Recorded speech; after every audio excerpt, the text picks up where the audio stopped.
스펙트럼은 저희가 8월에 언스페셜티 통해서 출시한 기획 상품인데요. 에티오피아 워시드 생두를 5가지 배전도로 로스팅을 해서 그걸 이제 하나의 세트 상품으로 만든 거예요. 그래서 변수 없이 배전도만 달랐을 때 커피가 어떻게 달라질 수 있는지를 이제 설명해주는 제품이라고 보시면 될 것 같습니다. 안녕하세요. 저 빈브라우스 브랜드 콘텐츠 팀에서 일하고 있는 대릭이라고 합니다. 네, 안녕하세요. 저는 로스팅 팀에서 로스팅을 담당하고 있는 케이브라고 합니다. 2022년이죠, 올해가. 지난 8월에 출시했던 스펙트럼이라는 제품 한번 회고를 해보려고 그래요. 사실 이 모든 거의 시작은 재작년에 케이브가 준비해준 하나의 테이스팅 세션이었거든요. 그래서 제 팀원들 반응이 좋아서 상품으로 만들어서 해보실 수 있게 만들어보자 해서 만들었던 상품이고요. 이거는 어떤 경험을 좀 전달드리고 싶었던 거거든요.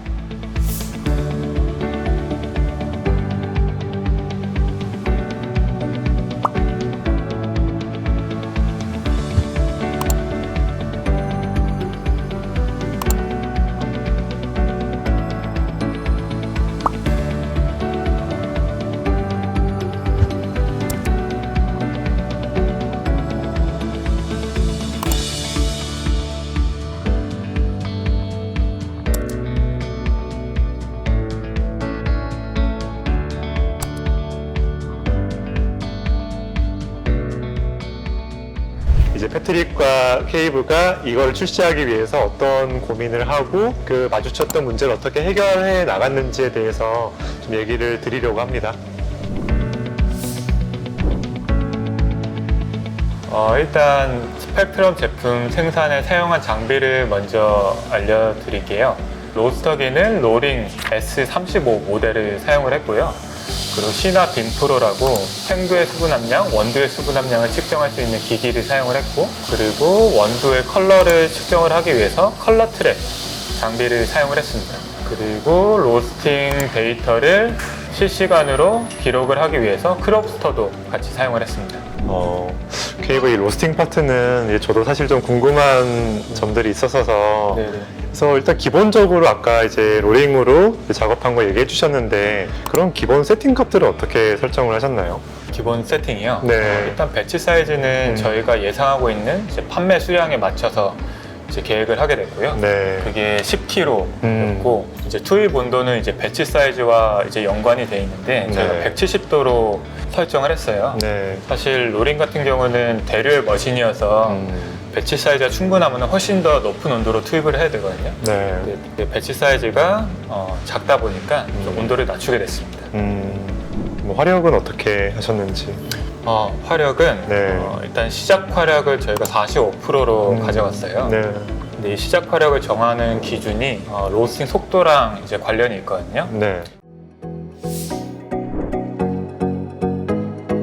커피의 플레이버를 결정을 하는 게 가장 중요한 걸로는 배전도가 있을 거고, 그리고 사실 그에 못지않게 로스팅 속도도 중요하거든요. 네.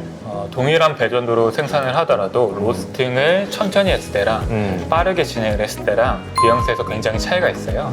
이제 빠르게 진행을 하면은 조금 더 화사하고 가볍고 이제 클린한 느낌으로 플레이버가 발현이 되고, 천천히 진행을 하면은 좀 더 밸런스 있게 느껴지고 묵직하고 조금 더 어두운 톤으로 이제 발현이 됩니다.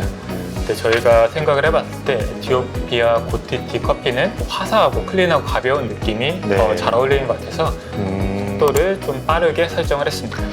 그럼 저희가 매달 새로운 커피들 출시할 때마다 막 그런 검토를 하시겠네요. 네, 맞아요. 그래서 이번에는 좀 45% 정도로 적용해서 해봤다 네. 말씀이시군요. 화력을 줄이는 포인트를 네. 어떻게 가져갔는지도 설명을 드리면 좋을 것 같은데요. 네. 저희가 화력을 이제 조절하는 방식은 이제 크롭스터 그래프를 보면은 이제 빈 온도의 ROI 값을 보여주는 그래프가 있어요. 네. ROI 값이라는 거는 빈 온도의 시간당 온도 상승률을 보여주는 이제 지표거든요. 네. 근데 그 지표를 이제 지속적으로 하락하는 형태로 만드는 것을 목표로 이제 화력 조절을 하고 있습니다. 두 가지 이유가 있는데요. 첫 번째는 이제 데미지 관점에서 그렇게 하고 있고, 네. 두 번째는 이제 원도의 속을 이제 충분히 익히는 관점에서 그렇게 진행을 하고 있어요. 네. 데미지부터 먼저 설명을 드리면은 네. 생두가 수분을 가지고 있습니다. 보통 10% 정도를 가지고 있는데 네. 생두에 저희가 열을 가하고 로스팅을 진행을 하게 되면은 이 수분이 서서히 이제 증발을 하게 돼요. 수분이 이제 열로부터 생두를 어느 정도 이제 지켜주는 그 보호막 같은 역할을 하거든요. 네. 이제 수분이 없어지는 만큼 저희가 화력을 적절히 줄여줘야지 이제 원두가 데미지를 안 입고 이제 잘 로스팅이 되는 거죠. 그렇게 생각하는 게 하나가 있고, 네. 또 한 가지는 이제 생두가 다양한 유기물질을 가지고 있잖아요. 네. 그러면은 저희가 열을 가했을 때 어느 시점부터는 이제 화학 반응이 굉장히 활발하게 진행이 되는데, 네. 생두가 화학 반응을 하게 되면은 이제 스스로 발열을 하게 됩니다. 그런데 저희가 화력을 그에 맞춰서 적절히 줄여주지 않으면은 네. 화력이 너무 과해질 수가 있는 거죠. 그것도 생두에 이제 데미지를 가할 수 있다고 생각을 하고 있는 겁니다. 네. 그 두 가지 이유 때문에 저런 식으로 화력 조절을 하고 있고, 그리고 다른 하나로 이제 속을 충분히 익히는 관점을 설명을 드리면은 이 열 에너지가 순간적으로 이제 내부까지 침투를 하는 게 아니고 네. 겉에를 먼저 데우고 그리고 겉보다 살짝 안쪽을 또 데우고, 그럼 이 과정을 거치는데 시간이 든단 말이죠. 그래서 열이 중심부까지 충분히 도달할 수 있도록 로스팅 시간을 확보를 해주는 게 중요해요. 근데 로스팅 중반부 이후부터는 네. 저희가 화력을 충분히 조절해주지 않으면은 배출 때까지 시간이 충분하지가 않은 거죠. 근데 저희가 ROR 값을 지속적으로 하락한 형태를 만들게 된다면은 자연적으로 로스팅 시간이 후반부에 충분히 확보가 되면서 네. 원두의 겉과 속을 이제 충분히 비슷하게 로스팅을 할 수가 있습니다.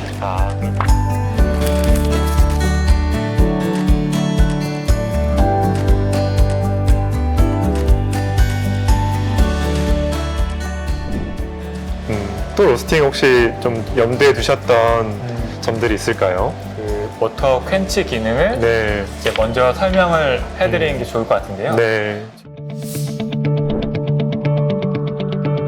워터 퀸치라는 기능은 이제 드럼과 이제 버너 사이에 이제 물을 분사해서 이제 드럼에 유입되는 공기의 온도를 이제 낮춰주는 역할을 하는 기능인 건데요. 저희 크롭스터 프로파일을 보시면은 9분 이후부터 화력에 이제 변화가 없는 것을 확인하실 수 있으신데, 네. 사실 그 구간은 저희가 화력을 조절을 안 했던 게 아니고 워터 퀸치 네. 기능을 이제 사용을 했던 겁니다.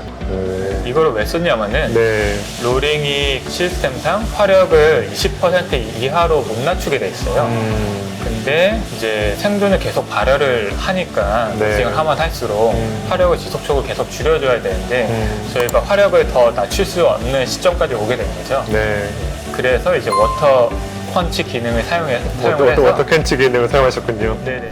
그럼 9분이면은 저희 그 5가지 배전도 중에 네. 어느 배전도가 이 기능이 필요하셨던 배전도예요? 아마 미디움 다크부터 이 기능을 이제 사용을 했던 것 같습니다. 그러면 저희가 일반적으로 싱글들 같은 경우는 거의 미디엄 정도로가 네. 가장 다크한 정도니까 네. 또 이 기능 쓸 일이 아마 잘 없긴 하겠네요. 네, 싱글에서는 많이 없고요. 네. 보통 이제 배전도 높은 제품들 볶을 때 많이 사용을 하고 있죠. 아까 처음에 얘기해 주실 때 이제 배출 온도를 제외한 거의 모든 조건을 통제하려고 하셨다고. 네. 근데 이게 사실 뭐 듣기에는 이렇게 안 어려울 것 같은데 실제로 어땠는지 잘 모르겠어요. 어떠셨어요?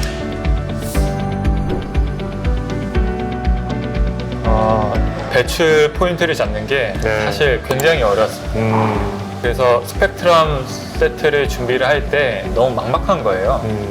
왜냐면은 저희가 에티오피아 커피를 미디움 다크 포인트부터는 볶아본 경험이 거의 없거든요.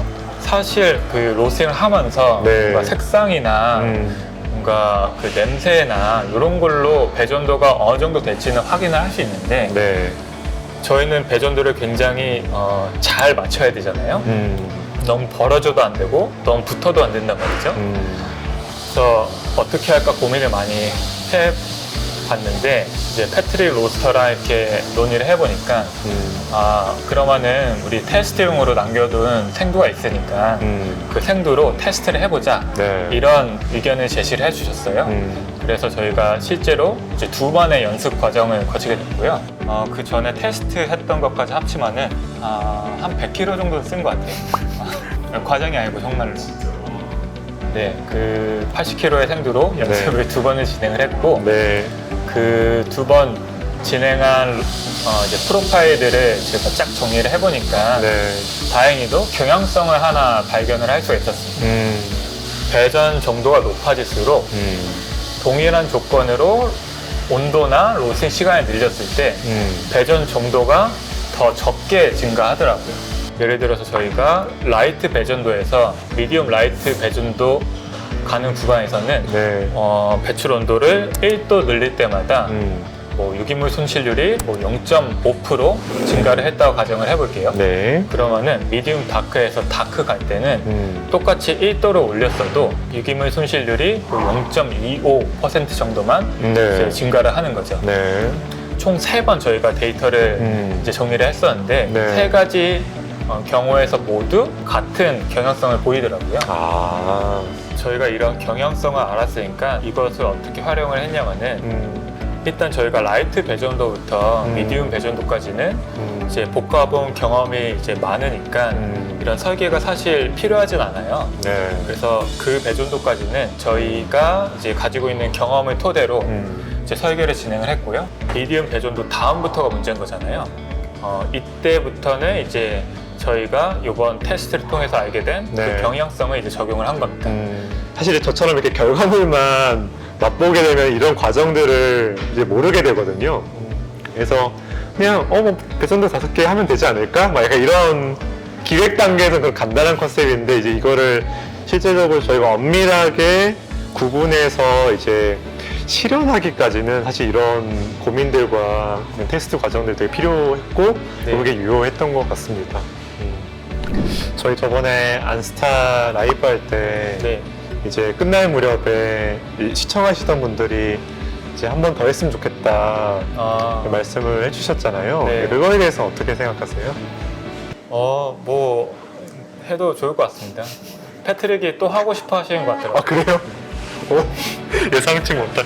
이게 제가 약간 의아해, 그래서 약간 우리의 어떤 특성인가? 이런 생각도 했는데, 로스터 팀 전체가 붙어서 소분하고, 이제 같이 포장하고 이런 과정을 했었던 거라서, 그 과정을 알고 나면 사실 또 다르게 보이긴 하더라고요. 그래서 패트릭이 한 번 더 하고 싶다고 하시니까 너무 반가운 말씀인 것 같습니다. 다음에 또 적절한 기회 때 다시 한번 스펙트럼 2를 만나볼 수도 있지 않을까 생각이 되네요. 케이브 오늘 저희 이렇게 스펙트럼 자리가 있어서 같이 우리 어떻게 했었는지 어떤 일을 했었는지 이렇게 회고도 해보고 촬영도 해봤는데 좀 소감이 어떠셨나요? 스펙트럼 뭐 준비하는 과정도 어려웠고 생산, 포장, 출고 이 과정들은 너무나 사실 괴로운 작업들이었는데 하고 나서 지금 생각을 해보면은 되게 의미 있었던 시간이었던 것 같아요. 네, 저 역시도 사실은 이번에 저희 로스터 분들이 너무 잘 만들어 주셔서 저를 포함하여 이 제품을 구매하셨던 많은 분들이 되게 좋은 경험을 해주셨다고 말씀을 해주셔서 너무 저 기쁘고 좀 즐거운 시간이었던 것 같습니다. 그래서 다음에도 좀 저희가 재밌는 아이디어 생기면 재미있는 그런 로스팅 제품들 좀 출시해보면 좋을 것 같습니다.